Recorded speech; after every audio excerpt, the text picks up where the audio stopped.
My name is Emma. I am 28 years old and I live in a quiet neighborhood in Chicago called Lincoln Park. It's a peaceful place with tall trees, small shops, and friendly neighbors. Many people say I have a good life. I have a husband, a nice apartment, and a stable job at a bookstore. But deep inside I am not happy. Every day I wake up with a heavy heart. 1 year ago I made a big mistake. I married a man named Leo. He is 32 years old. Leo is a good man. He is kind, gentle, and always smiles. But I do not love him. I married him not because of love but because I was angry and sad. I wanted to forget my ex-boyfriend Alex who broke my heart. I wanted to move on quickly so I said yes when Leo asked me to marry him. At that time I thought marriage would help me feel better. I believed that maybe love would come later, but love never came. And now I am the one who is hurting. Leo does everything to make me happy. He brings me flowers on Fridays. He cooks dinner when I feel tired. He writes small notes and puts them in my lunch bag. He calls me my sunshine and always kisses my forehead. Many women would feel lucky to have a man like him. But I feel sad because I cannot love him back. One night we were sitting on the balcony. The stars were bright and the air was warm. Leo looked at me and said, "Emma, I know you don't love me yet, but I believe you will. I will wait. My love is strong enough for both of us." His words made me want to cry. He was so full of hope, but I had no hope inside me. I felt like I was lying every day. I smiled when I didn't want to. I said thank you when I felt nothing. I was living a life that didn't belong to me. My mother once told me, "Emma, love can grow with time. Marriage is not always about strong feelings. It is about kindness, respect, and patience." I tried to believe her. I tried to be patient. But every day, I felt more and more like a stranger in my own life. One Friday evening, Leo made a special dinner for me. He cooked my favorite dish, chicken pasta with garlic bread. He lit candles, played soft music, and even wore the blue shirt I liked. He said, "This is for you, Emma. Emma, you are my everything." I looked at him, smiled a little, and said, "Thank you." But inside, I felt empty. I could not enjoy the food. I could not enjoy the music. I felt like I was acting in a play, not living a real life. After dinner, Leo took my hand and said, "Let's go for a walk." We walked to the small park near our apartment. There, under the old oak tree, Leo had proposed to me 1 year ago. He smiled and said, "Remember this place? I told you I would love you forever." I looked at the tree, then at him. I wanted to scream. "I don't love you, Leo." But I stayed quiet. I didn't want to hurt him. He looked so happy, so full of love, and I felt like a terrible person. That night, I couldn't sleep. I stared at the ceiling for hours. I thought about my life, my choices, and my heart. I asked myself, will I ever feel happy again? The next morning, my best friend Nina called me. She said, "Emma, your voice sounds tired. Are you okay?" I wanted to say yes, but I couldn't lie, so I told her the truth. "I don't love Leo," I said softly. "I married him because I wanted to forget someone else. But I feel trapped now. I feel sad every day." Na was quiet for a moment. Then she said, "Maybe you need some space. Maybe time apart will help you understand your heart better." I shook my head. "It's not time, Nina. My heart just doesn't feel anything for him." Later that day, I sat with Leo on the sofa. I tried to speak. "Leo," I said, "I need to talk to you," but before I could say more, he stopped me. "I know what you're going to say," he said quickly. "Please don't give up on us yet, Emma. I still believe we can make this work." His eyes were full of hope again, and I felt worse. I didn't want to destroy his hope, but I knew I couldn't give him what he needed. I felt tired, like I was carrying a heavy bag every day. One Sunday, Leo asked me something that shocked me. "Emma," he said, "do you want to have a baby? I think it will bring us closer." I froze. I didn't know what to say. The idea of having a child with someone I didn't love scared me. I looked down at my hands and said quietly, "I'm not ready, Leo." He nodded slowly. He looked hurt, but he didn't push me. That made me feel even worse. He was always gentle, always kind, and I was always silent, always distant. That night, I wrote in my journal, "I feel like I'm drowning in this marriage. Leo is a good man, but I can't be the wife he deserves." I also wrote, "Sometimes I want to leave, but I'm scared. What will people think? Will they say I'm selfish? Will they say I didn't try hard enough?" One evening, I packed a small bag. I planned to leave. I looked at Leo while he was sleeping. He looked peaceful. He looked happy. I stood by the door holding my bag, but I couldn't do it. I put the bag down and sat on the floor. I cried quietly. The next morning, Leo made coffee for me. He kissed my cheek and said, "Good morning, my love. I believe in us." His words broke my heart again. I wanted to scream, "Stop hoping." But I stayed quiet again. I walked to the window and looked at the street. A dog was running, kids were laughing, and the sun was shining. The world was moving, but inside I felt stuck. I didn't know what to do. I didn't know how to fix my life. I only knew one thing. I couldn't live like this forever. Before I share the rest of my story, I want to ask you something. Where are you listening from? It gives me strength to know someone is hearing my words, someone who understands. Please tell me in the comments. I would really love to know. The days passed slowly. I woke up every morning, made breakfast, went to work at the bookstore, came home and smiled for Leo. But inside, I was tired. I was tired of pretending. One Saturday, Leo came home early with 2 movie tickets in his hand. He said, "Emma, let's go out tonight. Just you and me. I want to see you smile again." I nodded and said, "Okay." But I didn't want to go. I just didn't want to say no. That evening, I wore a nice dress and put on lipstick. I looked happy, but I didn't feel happy. At the theater, Leo held my hand. He laughed at the funny scenes. He looked at me often, hoping to see joy on my face. I tried to smile, but my smile didn't feel real. After the movie, he said, "That was fun, right?" Said, "Yes, it was nice." But deep inside, I felt cold. When we reached home, Leo made tea for both of us. We sat on the couch and he put his arm around me. He whispered, "I missed you, Emma." I looked away. I didn't answer. I felt bad. I knew I was hurting him every day, not with words, but with silence. The next morning, I went to see my friend Nina. We sat at a cafe near the lake. The sky was cloudy and the wind was cold. Na looked at me with worried eyes. "Emma, you don't look well," she said. "You look tired." I took a deep breath and told her everything again. "Na, I feel like I'm in a box with no door. I want to leave, but I'm scared. Leo is a good man. Everyone will hate me if I hurt him." Na took my hand and said, "No one can live your life for you. If you are not happy, you must be honest. Leo deserves the truth, and so do you." Her words touched me, but they didn't take away the fear. What if I hurt Leo too much? What if I regret leaving? That night, I sat by the window and looked outside. The street was quiet.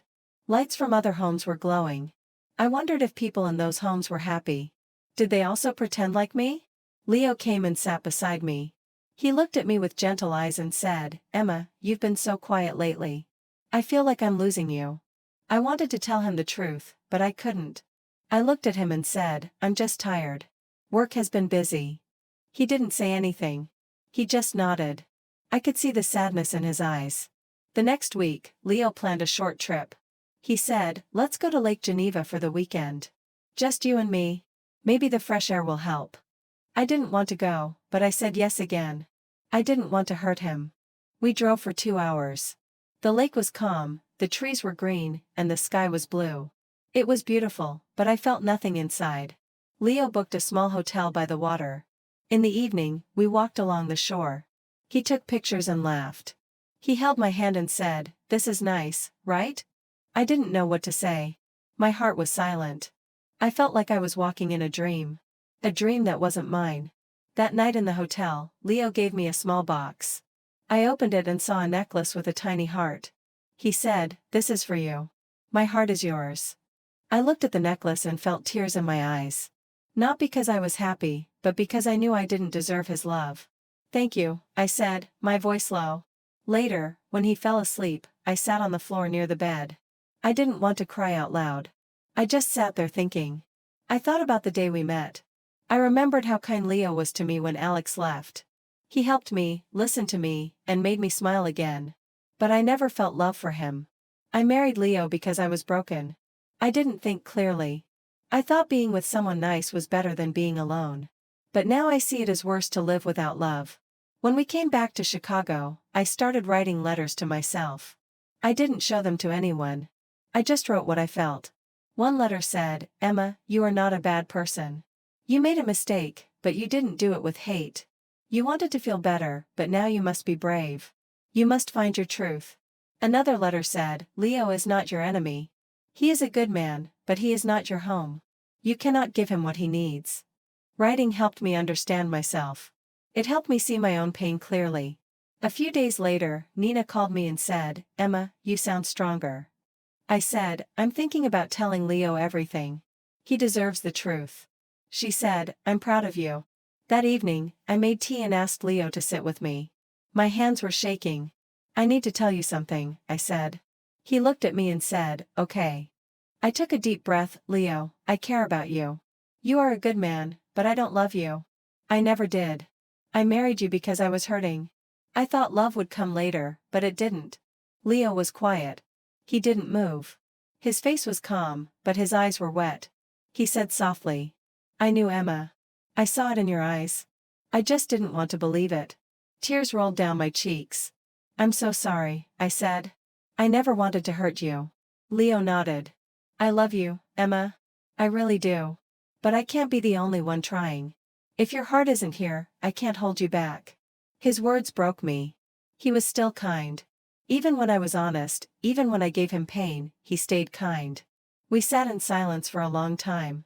No shouting, no blame, just sadness. Real quiet sadness. That night, I slept on the couch. I looked at the wall and whispered. I told the truth. I finally told the truth. I didn't know what would happen next. I didn't know if I would leave soon or if we would talk more, but I felt lighter. For the first time in months, I felt like I was breathing. The next few days were quiet. Leo and I still lived in the same apartment, but we didn't talk much. We both needed space to think. I slept in the small guest room. He slept alone in our bedroom. In the mornings, Leo still made coffee. He still left a cup on the kitchen table for me.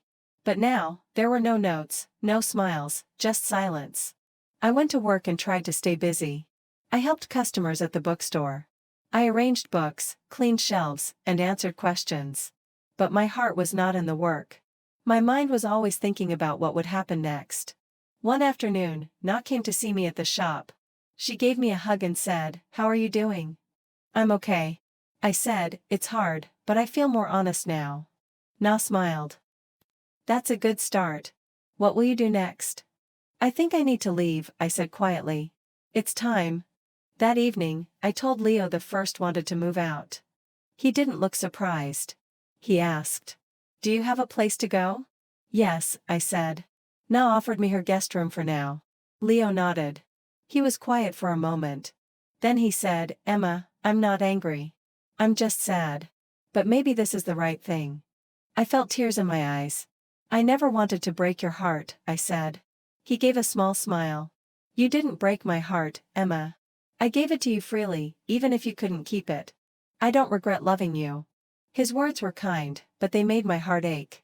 The next morning, I packed my clothes and a few books. I didn't take much.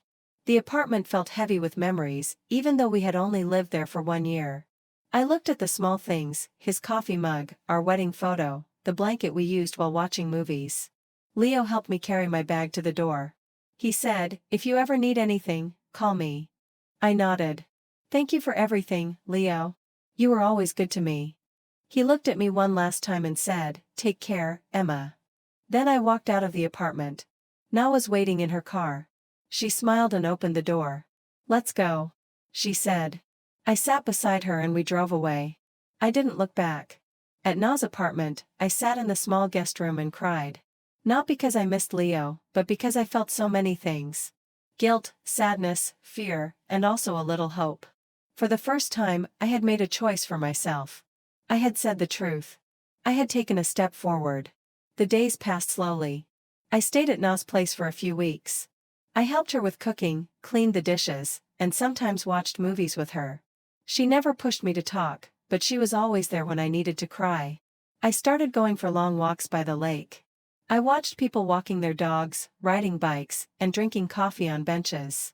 I liked watching life go on. It helped me feel calm. One day, I walked into a small cafe and saw a flyer for a creative writing class at the community center. Something inside me said, Try this. So, I signed up. The class was small, just 8 people. We wrote stories and read them out loud. At first, I was shy, but slowly I started to enjoy it. I wrote about my feelings, my past, and my hopes. One evening after class, I wrote something in my notebook. I lost love before I even found it. But now I am finding myself. That sentence made me smile. A few weeks later, I got a message from Leo. He wrote, "Hi, Emma. I just wanted to say I hope you're doing well. I'm taking some time for myself, too. I've joined a cooking class. It helps me stay busy. No pressure to reply. Just wanted you to know I'm okay." I stared at the message for a while, then I replied. "Hi, Leo. Thank you for your message. I'm glad you're doing okay. I'm in a writing class now. It's helping me too. Wishing you peace and happiness." We didn't talk again after that, but it felt good to say goodbye in a kind way. Months passed. I found a small studio apartment near the bookstore. It wasn't fancy, but it was mine. I painted the walls light yellow. I put flowers in the window. I hung a picture of the lake. Every morning I made my own coffee. I sat at the window and watched the world outside. I felt lonely sometimes, yes, but I also felt free. I still thought about Leo. I hoped he would find someone who truly loved him. He deserved that. He gave love with an open heart. I hoped someone would do the same for him. One day, while cleaning my drawer, I found the heart necklace Leo gave me at the lake. I looked at it for a long time. Then I placed it in a small box and wrote a note. "Thank you for your kindness. I couldn't wear it, but I will never forget it." I left the box at Na's place. She said she would return it to Leo for me. As the seasons changed, I changed, too. I began to smile more. I made new friends in my writing class. I laughed again. I started to feel like me. One night, I looked in the mirror. I saw a woman with tired eyes but a soft smile. A woman who had been lost but was now walking her own path. I whispered to myself, "It's not a perfect story, but it's mine. I am still learning, still growing. I don't know what the future holds, but I know one thing now. Never marry for the wrong reason. Never silence your heart." If someone out there feels like me, I want to say you are not alone. It's okay to make mistakes. It's okay to start again. Be honest. Be brave. Your heart knows the truth. Thank you for listening to my story. It's not full of smiles and happy endings, but it's real. And sometimes being real is the bravest thing we can be. If this story touched your heart, don't forget to like, comment, and share. More emotional and inspiring stories are coming soon.